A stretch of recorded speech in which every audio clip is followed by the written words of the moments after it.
Why is that one green and that one's not? Did I do the wrong thing on Facebook? No, you did it.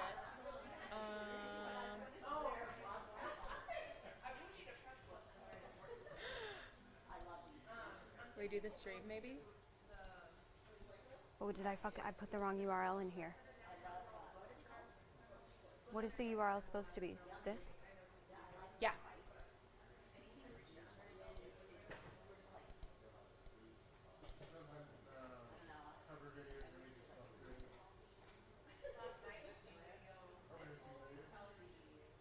Oh. Did it work? I just got a press, whatever. Push alert. But it's not working on here.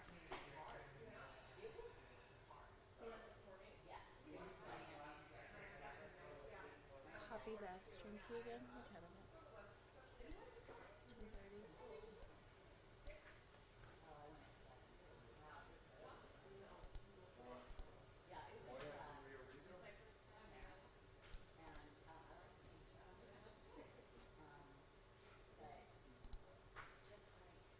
Oh, this is the URL. Great. Robbie's at home wondering what the deal is.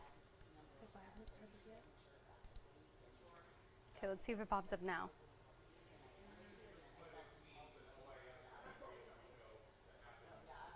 Wait, why is it that color? Because it hasn't gone through yet. It takes a little bit. Hang on.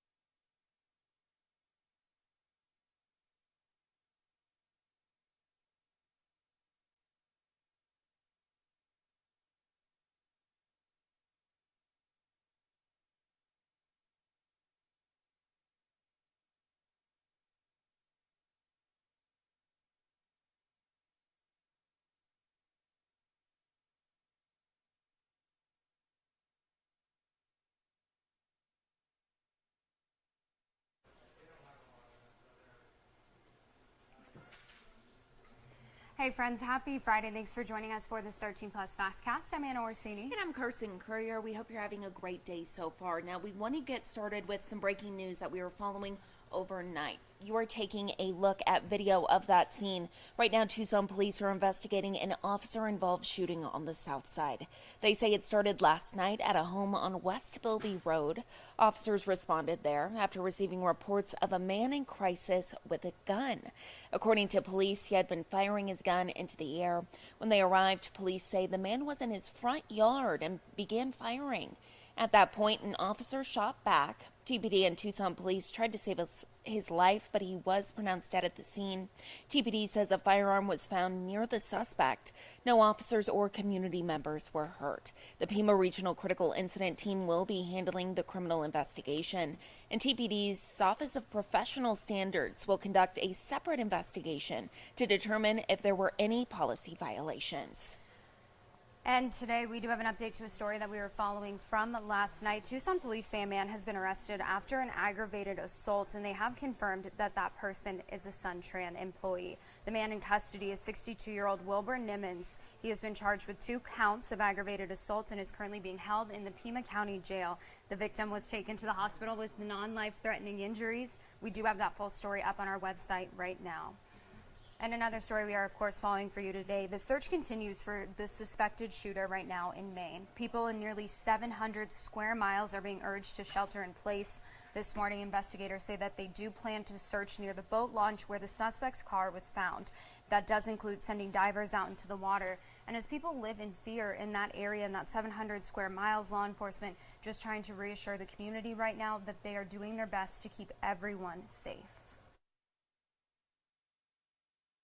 Overnight, our officers, our investigators, and that's investigating, and I say our, I'm talking about local, county, state, federal, all of our partners, been continuing to work 530 plus tips and leads that have come in from the general public, from a number of communities, a number of different relationships. And as you can imagine, those vary greatly, depending on that individual's knowledge of what happened and what they want us to do about that. So we're continuing to check those things off the list as we go. We're also continuing to do searches at the two primary venues here, the one being Schmenge's Bar and Grill, and the second being the Spare Time Bowling Alley. Now, authorities say that they did find a note written by the shooter, but a motive for the shooting is not clear just yet. Investigators also said that his ex-girlfriend was signed up to attend an event at one of the venues that he carried out his attacks at on Wednesday night, but it's not known if she was actually there at the time. Wednesday night's mass shooting was the deadliest in the United States so far this year. And as we talk about tragedies like this one, something that we really start to see is the narrative around the shooter really be talked about and kind of take center stage. But what's really important is to remember all the lives that were lost. Absolutely. We know that 18 individuals died. 4 of them were members of the deaf community, and they gathered for a cornhole tournament every single Wednesday night. Jason Carroll spoke to some of those victims' families about their loved ones and the friends that they lost. The magnitude of what happened coming into focus as authorities remove the bodies of some of those who perished in the shooting at the Schmenge's Bar and Grill restaurant. Police say of those who were killed, 8 died at the bar, including Leroy Walker's son, Joseph. His father says his son died when he tried to stop the shooter. My son actually, because he's manager of the bar and everything else, picked up a butcher knife and went after the gunman to try to stop him from killing other people. And that's when he shot my son to death, trying to save some more lives that he ended up losing his life. 40-year-old Brian McFarlane, also identified as one of the victims. His sister says he was deaf and was there for a regular Wednesday night gathering of members of the deaf community and a cornhole tournament. His sister, who is also deaf, says his death is deeply felt from her family and the community. I want people to know how big this has impacted the deaf community, that, we've lost 4 community members, not only just Brian, but we've lost 3 other friends as well from this tragic incident in this community. It's a huge loss. Another tournament participant, 39-year-old Peyton Brewer Ross, was killed. His brother confirmed to CNN he leaves behind a 2-year-old daughter, Elle. Also killed, 42-year-old father of 5, Arthur Artie Strout. His father confirmed his death, saying they were together right before the attack. The crazy part is just being with him just before it happened, 10 minutes before it happened. Minutes away from the bar, more victims and more tragedy. Police say 7 were killed at Just-in-Time Recreation Center, a bowling alley in Lewiston, including its manager, 34-year-old Tommy Conrad. He is survived by his 9-year-old daughter. Also killed, 53-year-old Tricia Asselin. We were bowling, and we heard a big bang, and I wasn't sure what it was till I heard another shot. And we just kept running and running and running. And I kept asking, where's my sister? Where's my sister? Till like 2 hours later, somebody came out and said that she called 911. And when she called 911 to save everybody, she lost her life because of it. My sister's a hero. In all, 18 people lost their lives. And following the latest now out of Israel and Gaza today, we do want to warn you this video may be hard to see. More than 7,300 people have been killed in Gaza. More than 18,000 people have been injured. The Palestinian Ministry of Health says children, women, and the elderly make up 70% of those who have been killed. Due to fuel shortages, 34 hospitals are no longer functioning, and about 25 ambulances have been destroyed. In the meantime, the U.S. is boosting its presence overseas, roughly 900 American troops being deployed to the Middle East to provide more protection for U.S. forces and interests overseas. The deployed forces are coming in from Fort Bliss, Fort Sill, Fort Liberty, and Fort Cavazos. Israeli military officials say that they are still preparing for a ground invasion against Hamas. Some leaders of the European Union are now calling for a humanitarian pause in the war so that much needed aid can be brought back into Gaza. The United Nations says aid efforts are being hindered by a lack of fuel, while Israeli officials say that Hamas is actually controlling those supply lines. So we'll continue to keep an eye on that story for you today.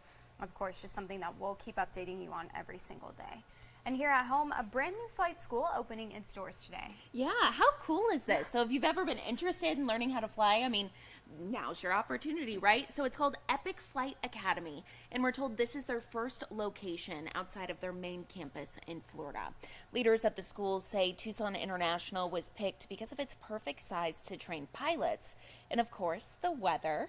Right now, the goal is to have about 20 students enrolled in 6 months, and while flight school can be very expensive, leaders say there are scholarships available and other financial aid options to help with those costs. The program takes about a year, and once completed, leaders say students are guaranteed a job interview.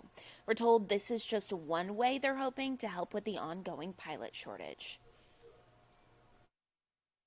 It's important to get the word out to younger people specifically that aren't sure what they want to do, and let them know that this is an option for them. It's attainable. A lot of people kind of see becoming a pilot or maybe even an aircraft technician as this out of reach thing. So that's one of the things that we try to do, is get out in the community and educate people on what it takes to get into this career field. And their grand opening is underway right now. That started at 10 o'clock this morning. It's at their Academy office on Valencia Road. Leaders say they will have discovery flights if you're waiting to take a ride, or if you're wanting to take a ride up into the sky, as well as a flight simulator you can try. You saw our very own Jack Cooper behind one a little bit earlier. Everything will be happening there until 3 o'clock this afternoon. And while you may be out driving around this Friday, check this out. You can have one of these new plates on your car. 3 new specialty license plates right here in Arizona. That means that there are now more than 100 specialty plates in this state. I know that I have one. I have the breast cancer one. A lot of good causes here, and they cost $25 a year. 17 of that actually ends up going to a charity. Special plates put more than $12 million in the hands of charities last fiscal year. These new plates will help veterans and their families. They will help kids who are in mourning and have lost a loved one, and Arizona small businesses and entrepreneurs. And of course, the big thing everyone's talking about today as we speak, the Diamondbacks getting ready for Game 1 of the World Series. This is where it will all take place tonight, Globe Life Field in Arlington, Texas. And with just 84 wins in the regular season, not really a place that a lot of people and a lot of Diamondbacks fans expected to be. Oh yeah, some great news for them, obviously, but we sure aren't complaining that this was a shock to many. The Diamondbacks are hoping for their second title after winning their first and only World Series back in 2001. As for the Texas Rangers, they're one of 6 major league teams that have never won a World Series. The first pitch is tonight at 5:03, and it'll be thrown out by the former president and former Rangers co-owner George W. Bush. How fun. Well, I know. we're rooting for a win, obviously. Obviously. Are you going to go out and watch it somewhere, or are you just going to watch it at home? I am. Perfect excuse to go out and, hang out with people, get a drink. Exactly. Yeah. It's a Friday night. It'll definitely, I know, a lot of people were talking about even staying open a little bit later. Yeah. Because of the World Series and these games being on for the foreseeable future. So go out and support local businesses, right? Watch the game. You can watch the game, support our team here in Arizona, and support local businesses. That's the way to do it. Win-win. Yeah, if you're going to go spend money, look at it as doing that, supporting local businesses. That's a good excuse. So taking a look at our 7-day forecast. Looks pretty good. 86 today, 86 tomorrow, then falling into the 70s starting next week. Getting back to 81 on Thursday, but as long as there's no temperatures that start with a 9 or a 1 and a 0 on that board, we're good to go. We are fine. Absolutely. Yeah, it looks like it's going to be great weather for University of Arizona's home game tomorrow. I know I will be in attendance. Very excited for that. Too. Oh, perfect. Fun. Anna and I will be meeting up at the home game. Yeah. And Halloween already on Tuesday. Crazy to believe. I know. But shoot. Almost November. Guys, we're doing it. Almost through We another are. year. Yeah. Looking forward well, to it. perfect. At least we finally have good temperatures.